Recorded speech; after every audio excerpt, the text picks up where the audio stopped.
जय हिंद साथियों, सृष्टि आईएएस के इस यूट्यूब चैनल पे आपका स्वागत है। जैसा कि आप सभी जानते हैं, एमपीपीएससी की मेंस के एग्ज़ाम के लेके हम सोशलॉजी की एक सीरीज़ लेके आए हैं, जिसमें टॉपिक वाइज हम लेक्चर्स को चला रहे हैं। तो आज हमारा जो टॉपिक होने वाला है, आज 4th यूनिट का पेपर 2 जो है, पेपर 2 का खंड बाकी जो 4th यूनिट है, उसमें यदि हम देखें तो हमने 2 टॉपिक कवर कर लिए हैं, एक सामाजिक समरसता और एक सभ्यता एवं संस्कृति की अवधारणा। उसी यूनिट से आज हमारा तीसरा टॉपिक स्टार्ट होने वाला है, जिसका नाम है भारतीय संस्कृति की विशेषताएं। तो चलिए स्टार्ट करते हैं। इस सेशन को ज़्यादा से ज़्यादा लाइक करिएगा, ज़्यादा से ज़्यादा शेयर करिएगा, ताकि आप जैसे विद्यार्थियों तक ये चीज़ पहुंच सके। चलिए तो इसको स्टार्ट करते हैं। सबसे पहले देखिए, पेपर 2 पार्ट वी का यूनिट 4 है ये, और पेपर 2 के पार्ट वी में यूनिट 4 में सोशलॉजी के तहत हम टॉपिक वाइज लेक्चर लेके आए हैं। चलिए आगे देखते हैं। इसमें आज का जो हमारा टॉपिक होने वाला है, तो आज का हमारे टॉपिक होने वाला है भारतीय संस्कृति की विशेषताएं, जो हूबहू आपके पीएससी के सिलेबस में लिखा है, वही मैं टॉपिक आज आपके लिए लेके आए हैं। अब इस टॉपिक को हम किन पॉइंट्स ऑफ व्यू से, किन की पॉइंट से या किन बिंदुओं के आधार पर कवर करने वाले हैं, तो सबसे पहले एक नज़र वो देख लीजिएगा। सबसे पहले हम इसमें देखेंगे भारतीय संस्कृति का अर्थ एवं परिभाषा, फिर हम देखेंगे भारतीय संस्कृति की विशेषताएं, फिर हम देखेंगे भारतीय संस्कृति में व्याप्त विसंगतियां। इसके बाद हम चलेंगे भारतीय संस्कृति पर वैश्वीकरण का क्या क्या प्रभाव पड़ा है, सकारात्मक प्रभाव को भी देखेंगे, नकारात्मक प्रभाव को भी देखेंगे, और फिर हम देखेंगे भारतीय संस्कृति अपने वर्तमान स्वरूप में किस तरीके से दिखती है, और सबसे अंत में संभावित प्रश्नों पे हम चर्चा करेंगे। चलिए तो हम इसको स्टार्ट करते हैं।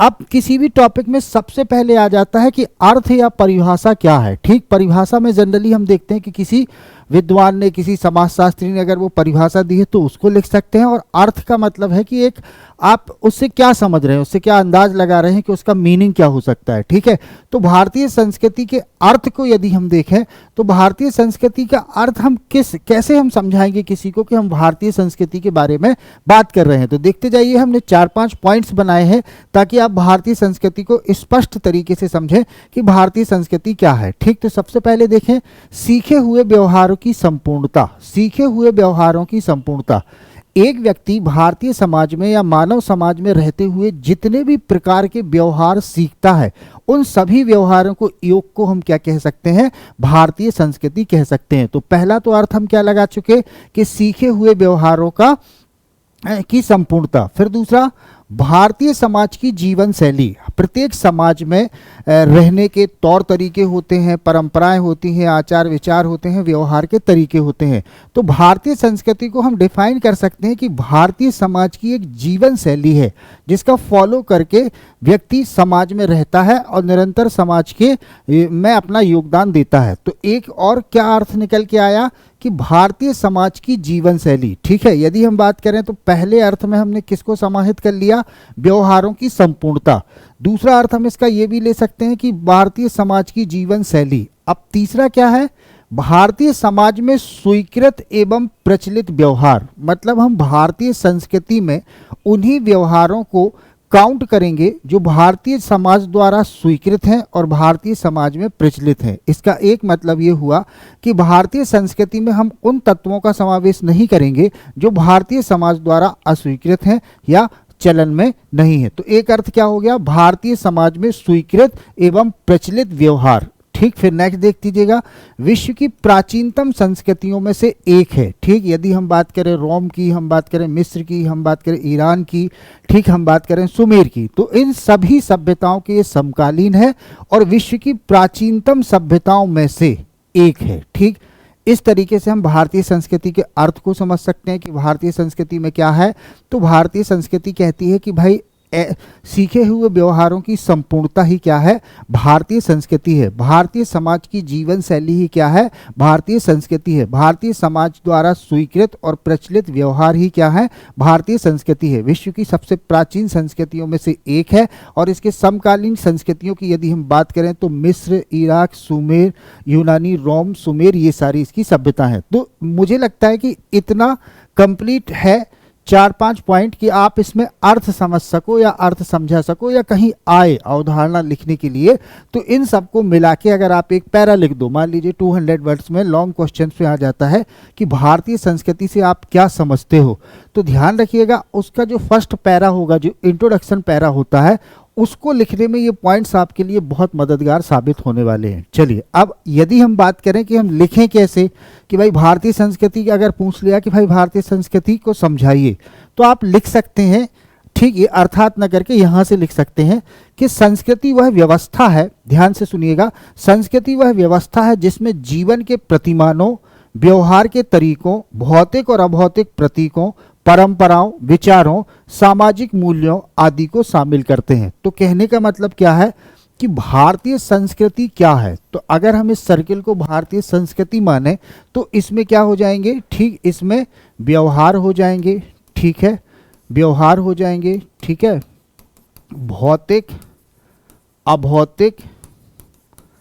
प्रतीक हो जाएंगे, भौतिक अभौतिक प्रतीक हो जाएंगे, सामाजिक मूल्य हो जाएंगे, सामाजिक मूल्य हो जाएंगे, ठीक है, विचार हो जाएंगे। इन सब के समावेश को, इन सब के समावेश को हम क्या बोलेंगे, इन सब के समावेश को ही हम बोलेंगे भारतीय संस्कृति, ठीक, मतलब भारतीय संस्कृति उन सभी तत्वों का समावेश है जो समाज में, भारतीय समाज में रहने वाले लोगों द्वारा अपनाए जाते हैं, व्यवहार में लाए जाते हैं। तो ये भारतीय संस्कृति एक डायग्राम के थ्रू अगर हम समझें तो ये 4-5 पॉइंट्स आपके बहुत इंपॉर्टेंट होने वाले हैं। लिखने की संदर्भ से या रखने की दृष्टि से यदि हम देखें तो संस्कृति वह व्यवस्था है जिसमें जीवन के प्रतिमानों, व्यवहार के तरीकों, भौतिक और अभौतिक प्रतीकों। अब जरूरी नहीं है कि आप ये सारी चीज़ लिखें, हमने यहाँ पे आदि लगा दिया है, ठीक, तो ये जरूरी नहीं है कि आप ये सारी चीज़ लिखें, आप इसमें 2-3 चीज़ लिख के आदि लिख सकते हैं और आप अपना आंसर कंप्लीट कर सकते हैं। चलिए आगे देखते हैं। तो ये भारतीय संस्कृति का अर्थ है, इस पूरे पेज पे जो मैं आपको समझाने का प्रयास कर रहा हूं वो भारतीय संस्कृति का अर्थ है। चलिए अब आगे देखते हैं, डेफिनेशन देख लेते हैं भारतीय संस्कृति की डेफिनेशन, ठीक है। यदि हम बात करें कि भाई भारतीय संस्कृति को डिफाइन कैसे किया है लोगों ने, तो ध्यान से देखिएगा, 2 परिभाषाओं में, हर टॉपिक में आपके लिए 2 परिभाषा तो लेके आऊंगा ही, ठीक, ध्यान रखिएगा। के.एम. मुंशी, मतलब ये वही के.एम. मुंशी हैं, कन्हैयालाल मानिकलाल मुंशी, ये भी भारतीय संस्कृति, भारतीय कला, भारतीय दर्शन के बारे में बहुत विद्वान माने जाते थे। तो इन्होंने क्या कहा है कि भारतीय संस्कृति, ध्यान से देखिएगा, भारतीय संस्कृति कला, धर्म, साहित्य, व्यवहार एवं मूल्यों का कुल योग है, ठीक है। के.एम. मुंशी के अकॉर्डिंग भारतीय संस्कृति में कला भी है, भारतीय संस्कृति में धर्म भी है, भारतीय संस्कृति साहित्य, व्यवहार एवं मूल्यों का संपूर्ण है या कुल योग है। तो ये डेफिनेशन मुझे बहुत अच्छी लगी, आप अगर चाहें तो इसको लिख सकते हैं, याद कर सकते हैं कि के.एम. मुंशी क्या कह रहे हैं। तो भारतीय संस्कृति कला, धर्म, साहित्य, व्यवहार एवं मूल्यों का कुल योग है। फिर नेक्स्ट देखिएगा, सदरलैंड, ये प्रसिद्ध समाजशास्त्री सदरलैंड जिसने सफेद पोश अपराध की अवधारणा प्रतिपादन किया था। सदरलैंड ने क्या कहा है कि भारतीय संस्कृति में वे प्रत्येक वस्तुएं शामिल होती हैं, ध्यान रखिएगा, भारतीय संस्कृति में वे प्रत्येक वस्तुएं शामिल होती हैं जो एक पीढ़ी से दूसरी पीढ़ी तक हस्तांतरित की जा सकती हैं। तो दोनों डेफिनेशन आई थिंक ठीक है, इजी है, आप इनको लेके चल सकते हैं या इनको ध्यान में रख सकते हैं। एक नाम आपको ध्यान रखना है किसका, के.एम. मुंशी का, और एक नाम आपको ध्यान रखना है सदरलैंड का, ठीक। यदि आप लोग कर पाए तो आप ये भी देख लें कि एक पेज में केवल टॉपिक वाइज में डेफिनेशन बस नाम लिख लें, ठीक। जैसे सभ्यता में नाम लिख लिए 2, संस्कृति में नाम लिख लिए 2, ठीक है। भारतीय संस्कृति की विशेषताओं में या भारतीय संस्कृति की परिभाषा में 2 लिख लें। आगे वर्ण व्यवस्था आएगी, संस्कार आएंगे, आश्रम आएंगे, पुरुषार्थ आएगा। इन सब चीज़ों में आप क्या कर सकते हैं, केवल एक पेज में, बस कुछ दिन की ये मेहनत है, कुछ दिन का ये प्रयास है, ताकि आप बिल्कुल सटीक लिखें और लिखते समय आप सोचें ना, मतलब आपका समय ना जाए, आप तुरंत उसको लिख पाए, ठीक। तो ये भारतीय संस्कृति की 2 डेफिनेशन है, ध्यान रखिएगा। आगे यदि हम देखें कि भारतीय संस्कृति की विशेषताएं क्या हैं, ठीक, तो भारतीय संस्कृति की ठीक वैसे ही विशेषताएं हैं जैसे हम कह लें भारतीय संविधान की क्या विशेषताएं हैं, ठीक। मतलब ये एक ऐसा टॉपिक है कि जैसे स्कूल में हमें सबसे पहले सबसे अच्छा निबंध कौन लिखते आता था, संस्कृत की बात कर लें तो धेनु, और ऐसे बात कर ले तो विज्ञान के चमत्कार। तो ऐसे ही कुछ इसमें पॉइंट्स हैं कि भारतीय संस्कृति। लेकिन ध्यान रखिएगा कि पीएससी का एक पॉइंट ऑफ व्यू होता है, केवल ये बस नहीं है कि मन से लिख के आ गए। अच्छे नंबर आपको तब मिलेंगे तब आप क्रमिक से लिखोगे, अर्थपूर्ण लिखोगे, कम शब्दों में ज़्यादा अभिव्यक्ति दे पाओगे, ठीक। तो सबसे पहली सभ्यता विशेषता की यदि हम बात करें भारतीय संस्कृति की विशेषताएं, तो अनेकता में एकता। ठीक, अब इसमें लिखना क्या है, ये तो आप सभी बचपन से सुनते आ रहे हैं कि भारतीय संस्कृति की एक विशेषता है अनेकता में एकता। ठीक, तो बस इसको ये लिख देना है कि जिस तरीके से भारतीय संस्कृति विभिन्न राज्यों में डिवाइड है, अलग अलग भाषाओं में डिवाइड है, अलग अलग धर्मों में डिवाइड है, लेकिन उसके बावजूद भारतीय संस्कृति एक संपूर्ण इकाई के रूप में स्थापित है। इसलिए इसको क्या बोला है कि भारतीय संस्कृति की एक विशेषता है कि अनेक लोग होते हुए भी एक एकता, एक इकाई के रूप में दिखती है। फिर लचीलापन एवं सहिष्णुता। ठीक, लचीलापन मतलब भारतीय संस्कृति एक फ्लेक्सिबल है, जो बहुत सारी संस्कृतियों से कुछ गुण अपने में समाहित कर लेती है। ठीक, तो उसका एक लचीलापन स्वभाव दिखता है। उसके बाद सहिष्णुता। सहिष्णुता का जैसे मैंने अर्थ बताया था, शाब्दिक अर्थ सहिष्णुता का है सहनशीलता। ऐसा नहीं है कि भाई दूसरी संस्कृतियों के आ जाने के बाद से ये अपना वजूद खो दे या ये अपना अस्तित्व खो दे। इसमें इतनी सहनशीलता है और इतना फ्लेक्सिबिलिटी है कि ये अन्य संस्कृतियों के साथ भी सामंजस्य बिठा लेती है और उनके कुछ तत्वों को अपने अंदर समाहित कर लेती है। तो लचीलापन एवं सहिष्णुता। फिर प्राचीनता। जैसा कि हमने देखा कि विश्व की अनेक प्राचीन सभ्यताएं आज संपूर्ण रूप से नष्ट हो चुकी हैं, लेकिन भारतीय संस्कृति के कुछ तत्व आज भी मूल रूप में क्या हैं, बने हुए हैं। जैसे यदि हम बात कर लें 2500 ईसा वर्ष पूर्व के लगभग की हम बात करें कि आपने देखा होगा कि अगर हिस्ट्री में आपने पढ़ा होगा सिंधु घाटी सभ्यता, वहाँ प्रकृति पूजा चल रही थी। तो आज भी आप देखें कि प्रकृति पूजा हो रही है, लोग पेड़ की पूजा कर रहे हैं, नदी की पूजा कर रहे हैं, सूर्य की पूजा कर रहे हैं। तो ये ध्यान रखिएगा। ठीक, अवतारवाद। भारतीय संस्कृति में अवतारवाद एक महत्वपूर्ण विशेषता के रूप में है, क्योंकि ये मान्यता है भारतीय संस्कृति में कि जब जब पृथ्वी पर, पृथ्वी मीन्स भारत पर, जब जब धर्म का नाश होगा और अधर्म बढ़ेगा, तो भगवान किसी न किसी रूप में अवतार लेंगे। और हम देखते हैं कि रामचंद्र जी, कृष्ण जी हैं और हनुमान जी हैं, ये इसके हम उदाहरण ले सकते हैं। ठीक, तो अवतारवाद भी भारतीय संस्कृति की एक क्या है, प्रमुख विशेषता है। फिर शांति और अहिंसा। भारतीय संस्कृति की प्रमुख विशेषता कह लीजिएगा या भारतीय संस्कृति के प्रमुख सिद्धांत कह लीजिएगा, ये दो सिद्धांत है, एक शांति और एक अहिंसा। आपने अगर पढ़ा है जैन धर्म और बौद्ध धर्म, तो इसमें शांति और अहिंसा को बढ़ चढ़ के बताया है और इसका पाठ और इसका प्रसार पूरे भारत के साथ साथ विश्व में भी फैलाया है। ठीक, तो शांति एवं अहिंसा को भी एक पॉइंट्स बना के रखेंगे भारतीय संस्कृति की विशेषता है। फिर वसुदेव कुटुंबकम की भावना। भारतीय संस्कृति पूरी पृथ्वी को एक परिवार के रूप में मानती है। वसुधा मीन्स पृथ्वी और कुटुंब मीन्स परिवार। तो ये भावना भी है कि पूरा विश्व हमारा है। हम जब भी देखते हैं कि पूजा पाठों में जो आरती हो जाती है, तो उसके बाद जय हो सब करते हैं, फिर उसके बाद विश्व का कल्याण हो, प्राणियों का सम्मान हो। तो ये हमारी संस्कृति की मूल विशेषता है, वसुधैव कुटुंबकम की भावना। ठीक है, फिर नेक्स्ट देखते हैं आगे। धर्म की प्रधानता। भारतीय संस्कृति में प्रारंभ से ही धर्म की प्रधानता मानी गई है, चाहे वो परिवार हो, चाहे वो विवाह हो, चाहे वो नातेदारी हो या विभिन्न सांस्कृतिक कार्यक्रम हो। आज भी यदि हम देखते हैं कि अपने यहाँ कोई भी सांस्कृतिक कार्यक्रम होते हैं, तो पहले छोटी सी पूजा, श्री गणेश जी की पूजा करके हम स्टार्ट करते हैं। तो धर्म की प्रधानता बनी रहेगी। हालांकि हम ये कह सकते हैं कि औद्योगिकरण, नगरीकरण, पश्चिमीकरण, वैश्वीकरण, ठीक, और लौकिकीकरण के कारण धर्म का महत्व कम हुआ है, तर्क का महत्व ज़्यादा बढ़ा है। लेकिन इसके बावजूद भी आज कितना भी कोई व्यक्ति मॉडर्न है, वो पहले अगर कोई कार्य करेगा तो अपने इष्ट देव की या गणेश जी की पूजा करेगी। तो धर्म का प्रधानता भारतीय संस्कृति की विशेषता है। फिर निरंतरता। ठीक है, भारतीय संस्कृति अपने प्रारंभ से ही आज भी निरंतर चल रही है, पूर्ण रूप से नष्ट नहीं हुई। जैसा कि मैंने आपको बोला कि विश्व की कई प्राचीन जो संस्कृतियां हैं वो अब नष्ट हो चुकी हैं, लेकिन भारतीय संस्कृति अपने प्रारंभिक समय से लेकर वर्तमान समय तक लगातार चलती आ रही है, तो वो नष्ट नहीं हुई है। तो इसका एक विशेषता क्या हो जाएगी, निरंतरता। फिर आध्यात्मिकता एवं भौतिकता का समन्वय। ये बहुत ध्यान से समझिएगा, यह कहीं भी आप ब्रैकेट में लिख सकते हैं पुरुषार्थ। ठीक, सिर्फ समझने के लिए।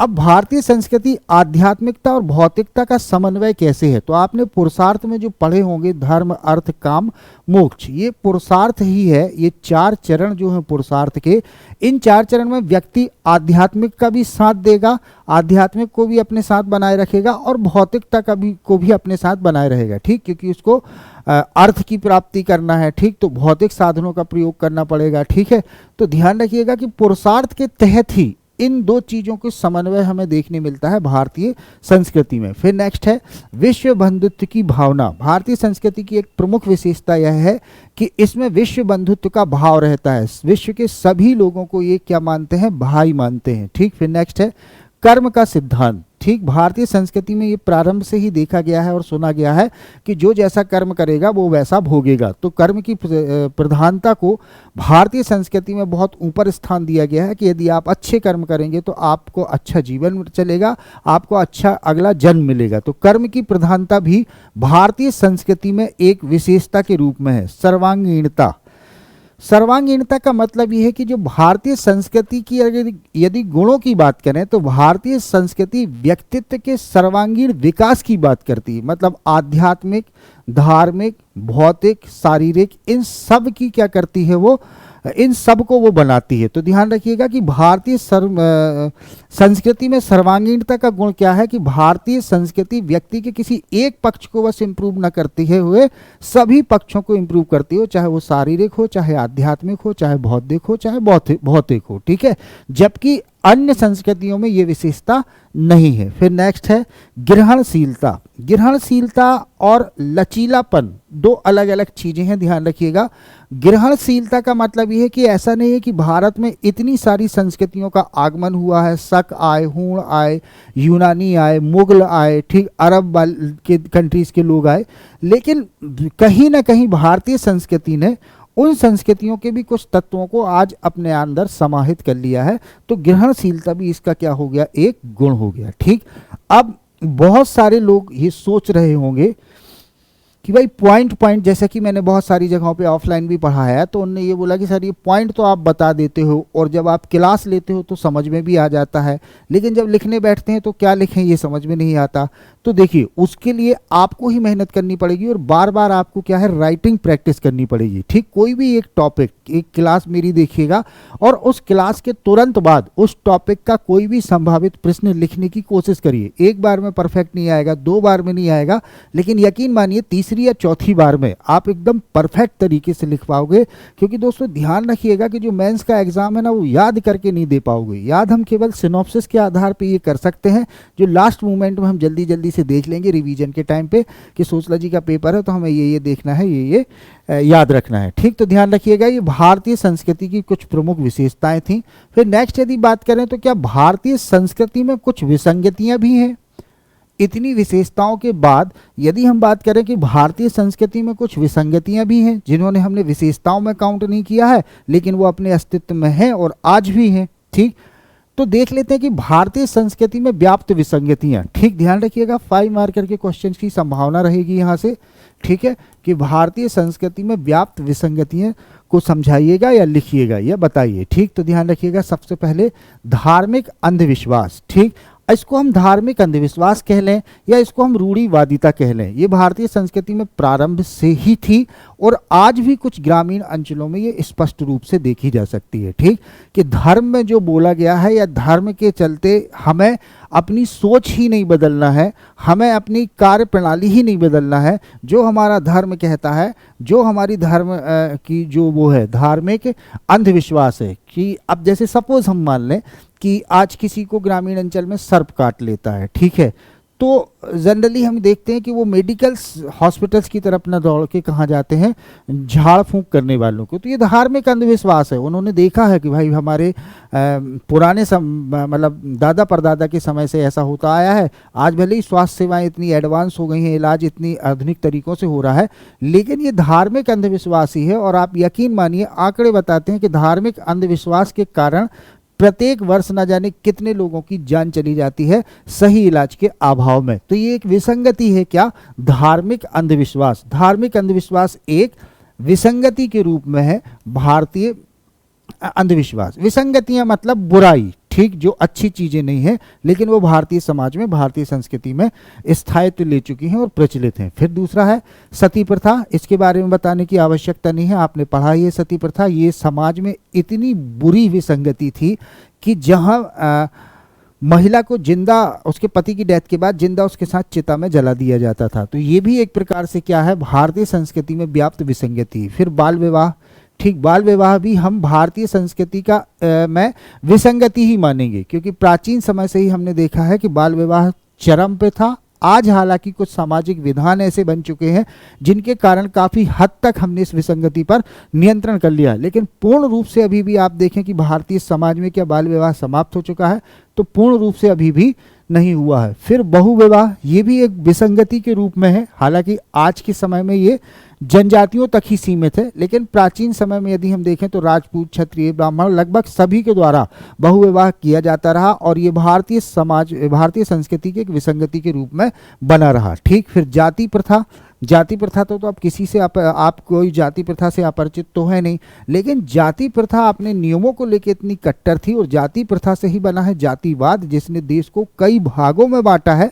और भारतीय संस्कृति की ये विशेषता न हो कि विसंगति क्यों है, क्योंकि इससे कहीं ना कहीं समाज में संघर्ष पैदा होता है। ठीक है, तो ये ध्यान रखिएगा। जाति प्रथा, दहेज प्रथा भी आप जानते हैं कि एक सामाजिक विसंगति के रूप में आज भी अस्तित्व में है। उस समय खुल के दहेज मांगा जाता था, या कहना चाहिए कि उस समय दहेज प्रथा एक चरम सीमा में थी अपने, लेकिन आज कुछ सामाजिक विधानों के चक्कर में दहेज प्रथा उतना खुल के प्रचलन में नहीं है। लेकिन हाँ, यदि मैं ये मानूं कि भारतीय समाज से दहेज प्रथा पूरी तरीके से समाप्त हो चुकी, तो नहीं। ठीक है, आज भी है, उसके स्वरूप बदल गए हैं, उसके लेने देने के तरीके बदल गए हैं, लेकिन आज भी है। ठीक, ध्यान रखिए। फिर सामाजिक कुरीतियाँ, तो सामाजिक कुरीतियों में आप देखते हैं कि बहुत सारी जनजातियों में, बहुत सारे ग्रामीण परिवार के समाज में, बहुत सारे समुदायों में कुछ ऐसी सामाजिक कुरीतियाँ हैं जिनको मान्यताएं प्राप्त थीं, जैसे वैश्यवृत्ति की हम बात करें, नर बलि की बात करें, शिशु बलि की बात करें, ये सारी चीज़ें क्या हैं, सामाजिक कुरीतियाँ हैं जो उस समय प्रचलित थीं। ठीक, उस समय प्रचलित थीं और समाज द्वारा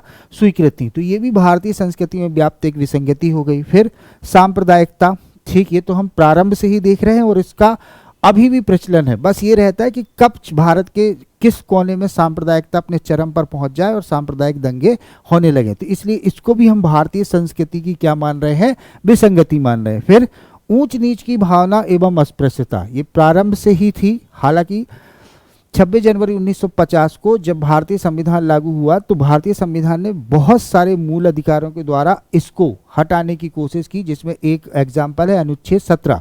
लेकिन अनुच्छेद 17 लगभग 70, 72, 75 साल संविधान लागू हो गया और अनुच्छेद 17 भी लागू है। यदि हम ये बोलें कि भारत से अस्पृश्यता पूर्णतः समाप्त हो गई तो नहीं हुई है, लेकिन हाँ काफ़ी हद तक कंट्रोल हो गई है। उस समय ऊंच नीच की भावना और जो अस्पृश्यता थी ये भी भारतीय संस्कृति की एक विसंगति थी। तो ध्यान रखिएगा, 5-7 पॉइंट्स हैं ये, 4 और 4 8 और एक 9 पॉइंट्स हैं। इन 9 पॉइंट्स में यदि आप 5 पॉइंट्स भी याद रख पाए एग्जाम तक या फाइनल एग्जाम जब आप जाएंगे लिखने तक, तब तक तो आपका 5 मार्कर इजीली आपसे बन जाएगा। नेक्स्ट देखते हैं, भारतीय संस्कृति पर वैश्वीकरण का प्रभाव। तो सबसे पहले ये समझ लीजिएगा कि वैश्वीकरण क्या है, भारतीय संस्कृति का वैश्वीकरण का प्रभाव। तो वैश्वीकरण क्या है, तो वैश्वीकरण का, ग्लोबलाइजेशन का सीधा सीधा मतलब ये है कि संचार का इतना ज़्यादा प्रचार प्रसार हो जाए कि समूचा विश्व एक गांव लगने लगा। ग्लोबलाइजेशन, ये समूचा विश्व एक गांव लगने लगे। उसके लिए इंटरनेट, कंप्यूटर, संचार प्रौद्योगिकी का बड़े पैमाने पे क्या हुआ है, विकास हुआ है। तो जब समूचा विश्व एक गांव लग रहा है तो जाहिर सी बात है कि आर्थिक गतिविधियों के साथ साथ सांस्कृतिक गतिविधियां भी ईजिली होंगी। ठीक, सांस्कृतिक गतिविधियां भी ईजिली होंगी तो इस देश की, यूरोपियन कंट्री की संस्कृति भी आएगी, अमेरिकन कंट्री की संस्कृति भी आएगी, ऑस्ट्रेलिया की भी संस्कृति आएगी, अफ्रीका की भी संस्कृति आएगी। क्योंकि वैश्वीकरण नाम ही उस चीज़ का है कि समूचा विश्व, चाहे वो हम बात करें आर्थिक उसके लिए, चाहे हम बात करें धार्मिक उसके लिए, या हम बात करें सांस्कृतिक उसके लिए, अब लोगों का एक कोने से दूसरे कोने में जाना बहुत आसान हो गया और नहीं भी जाना है तो संचार एवं औद्योगिक के माध्यम से एक ही जगह बैठे बैठे लोग अपने सामाजिक, आर्थिक और सांस्कृतिक आचार विचार का आदान प्रदान करते रहते, तो उसको हम क्या बोलते हैं, वैश्वीकरण से। तो क्या वैश्वीकरण से भारतीय संस्कृति पे कोई प्रभाव पड़ा है? जी हाँ, बिल्कुल पड़ा है। कुछ अच्छे प्रभाव भी हमने भारतीय संस्कृति में देखे हैं और कुछ बुरे प्रभाव भी हमने भारतीय संस्कृति में देखे हैं। ठीक, जिन्हें हम टॉपिक में जो टाइटल दिया है सकारात्मक प्रभाव और नकारात्मक प्रभाव। तो पहले हम चर्चा करेंगे सकारात्मक प्रभाव की। ठीक है, तो वैश्वीकरण के कारण भारत की संस्कृति पर या भारतीय संस्कृति पर सकारात्मक प्रभाव क्या पड़े, तो सबसे पहले देखिएगा सार्वभौमीकरण। सार्वभौमीकरण का मतलब क्या है कि किसी भी चीज को यूनिवर्सल लेवल पे आप फैला दो। ठीक, जब सार्वभौमीकरण कैसे हुआ इसका, तो ध्यान रखिएगा कि जब वैश्वीकरण की प्रक्रिया चली और अपने चरम पे थी, तो इससे क्या है, एक संचार क्रांति हुई। संचार क्रांति हुई तो अब European country, African country, American country में लोगों को यहाँ आना नहीं पड़ रहा है। वो वहीं से देख रहे हैं कि भारतीय संस्कृति में कौन कौन सी कलाएं हैं, कौन कौन से प्रोडक्ट हैं, कौन कौन से शिल्प हैं, ये सारी चीज उनको कहाँ पे, वहीं बैठे बैठे मिल रही है। तो इस तरीके से हम क्या देख रहे हैं कि जो भारत की संस्कृति है, अब वो भारत तक ही सीमित ना होके विश्व के विभिन्न देशों में उसका क्या हो चुका है, विश्व के विभिन्न देशों में उसका सार्वभौमीकरण हो चुका है। फिर नेक्स्ट देखिएगा, भारतीय संस्कृति का वैश्विक प्रसार। ठीक है, सार्वभौमीकरण का मतलब क्या है कि भारतीय संस्कृति भारत से बाहर निकल के विश्व के हर देश में लगभग पहुंच चुकी है। और वैश्विक प्रसार का मतलब क्या है कि भारतीय संस्कृति में जो कलाएं हैं, लोक कलाएं हैं, जो साहित्य हैं, वो अब कहां तक पहुंच रहे हैं, विश्व के सभी देशों में उनका क्या हो रहा है, प्रसार हो रहा है।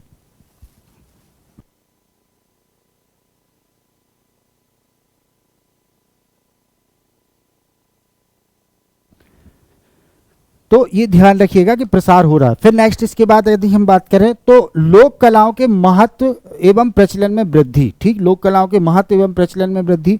भारत की जो भी लोक कलाएं हैं, चाहे वो अनुसूचित जनजाति वाली हैं, चाहे जनजाति वाली हैं, चाहे और भी अन्य समाजों द्वारा तैयार की जाने वाली जितनी भी लोक कलाएं हैं, उनका महत्व भी बढ़ा है और उनके प्रचलन में भी वृद्धि हुई है वैश्वीकरण से। इसको ध्यान रखना है। फिर भारतीय मध्यम वर्ग का प्रसार एवं आर्थिक वृद्धि। ठीक, भारत का जो मध्यम वर्ग है, जो विभिन्न लोक कलाओं में पारंगत था, बहुत सारे प्रोडक्ट बनाते थे, उनकी जो आर्थिक वृद्धि है वो उस समय तक उतनी नहीं थी, क्योंकि उस समय वैश्वीकरण अपने चरम पे नहीं था। लेकिन वैश्वीकरण से क्या हुआ, उनके प्रोडक्ट अंतर्राष्ट्रीय बाजार तक पहुंचे, उनकी आय बढ़ी, तो उन एक नए वर्ग का उदय हुआ भारत में।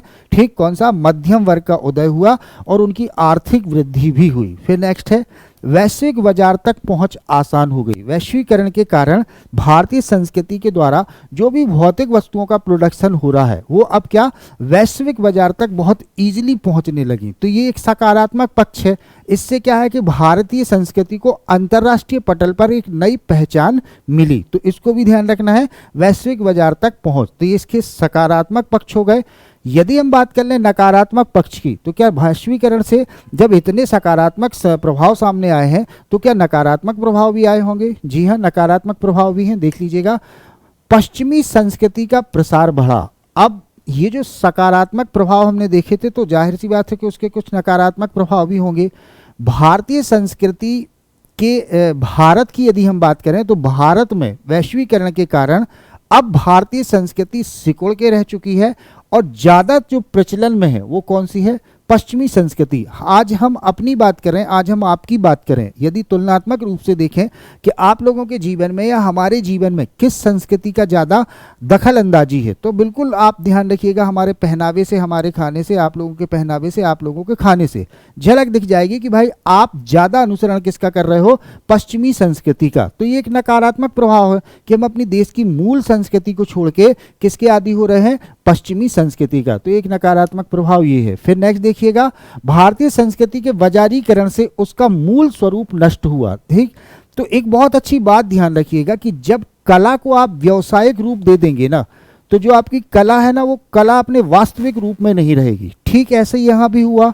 ठीक है, कि जब भारतीय संस्कृति का बाजारीकरण हुआ, चाहे हम बात करें कला की, चाहे हम बात करें साहित्य की, चाहे हम और भी लोक कलाओं की, और भी भौतिक साधनों की बात करें, तो अब क्या हुआ कि उस चीज का पैसा मिलने लगा, बाजारीकरण से उस चीज का पैसा मिलने लगा, तो उसका प्रोडक्शन भी दिन ब दिन क्या होता गया, परिवर्तित हो गया। और आज ऐसा हम मान सकते हैं कि वो अपने मूल स्वरूप में प्रोड्यूस हो ही नहीं रहा है। ठीक, तो ध्यान रखिएगा, भारतीय संस्कृति के बाजारीकरण से उसका मूल स्वरूप नष्ट हुआ। फिर सांस्कृतिक समरूपता में भी वृद्धि। तो समरूपता तो आप समझ गए होंगे, इस सेशन का पहला ही लेक्चर था सामाजिक समरूपता। ठीक, तो सांस्कृतिक समानता में कैसे वृद्धि हो रही है कि जिस देश में हमें केवल भारतीय संस्कृति को लेके चलना था, बाकी सबको अपनाना था, लेकिन जो प्राथमिकता है वो किसको रखनी थी, भारतीय संस्कृति की। लेकिन अब वैश्वीकरण के नकारात्मक प्रभाव के कारण क्या है कि अब भारतीय संस्कृति तो बहुत नीचे हो गई, अन्य संस्कृतियों का प्रचलन भारत में बढ़ गया और सांस्कृतिक समरूपता में क्या हो गई, वृद्धि हो गई। फिर नेक्स्ट है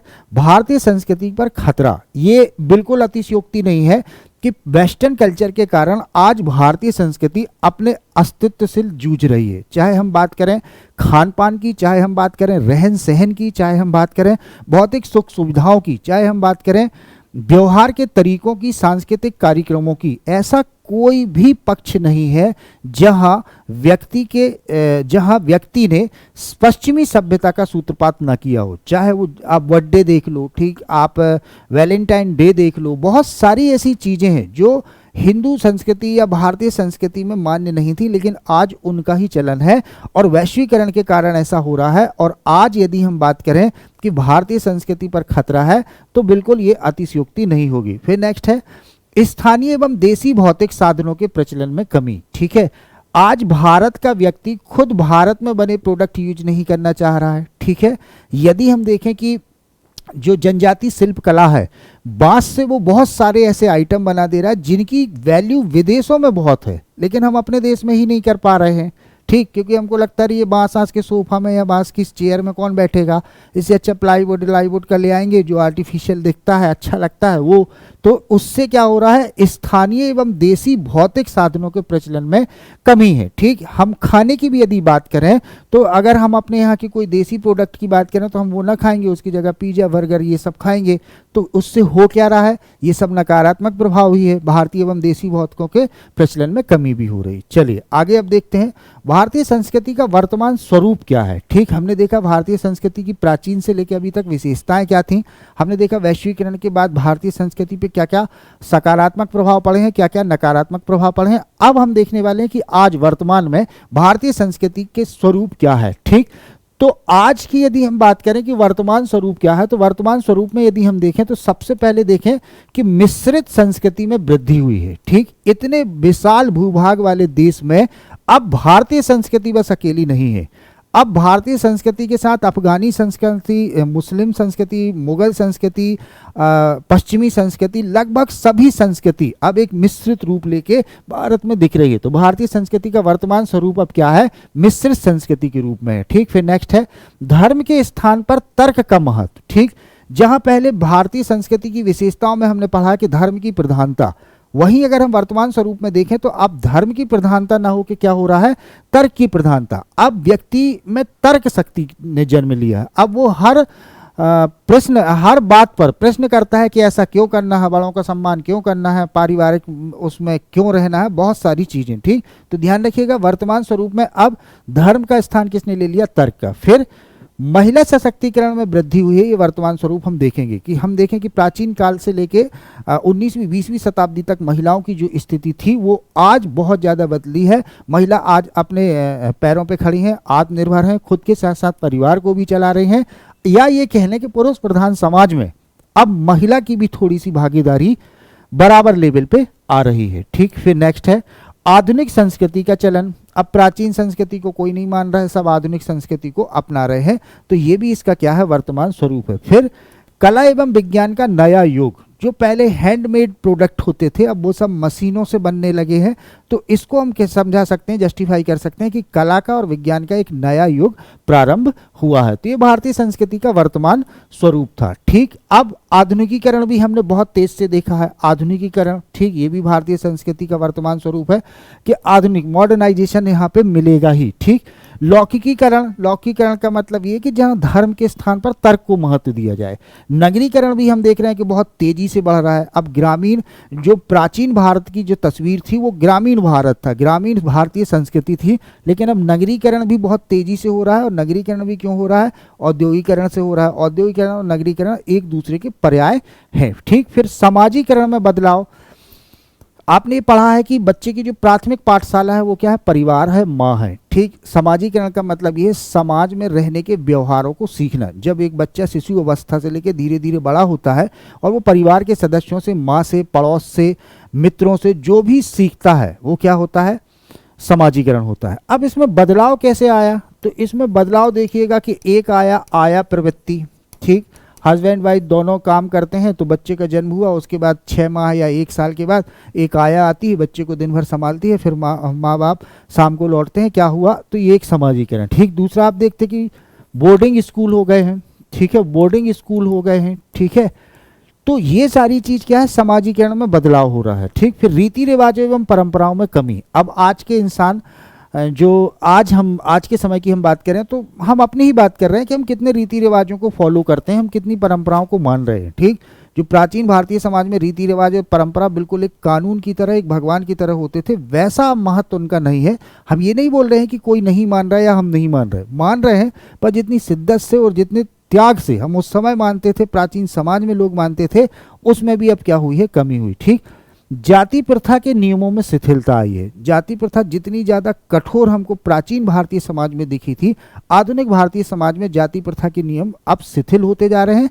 रीजन उसका है शिक्षा है, नगरीकरण है, औद्योगिकरण है, जहां विभिन्न समाज के लोग एक साथ पढ़ रहे हैं, काम कर रहे हैं, रह रहे हैं, तो वहां जाति प्रथा के नियमों की कठोरता संभव नहीं है। चलिए अब आगे देखते हैं। इसमें संभावित प्रश्न की यदि हम बात कर लें तो संभावित प्रश्न इस टॉपिक से क्या बन सकते हैं। आपका टॉपिक था भारतीय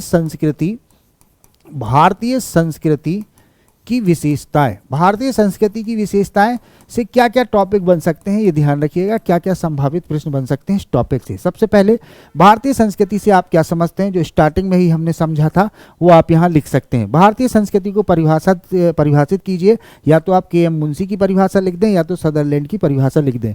भारतीय संस्कृति की किन्हीं 3 विशेषताओं को लिखना है। अपन ने इतनी सारी विशेषताएं पढ़ी हैं, 3 मार्कर की डिमांड ही 3 विशेषताएं लिख सकते हैं।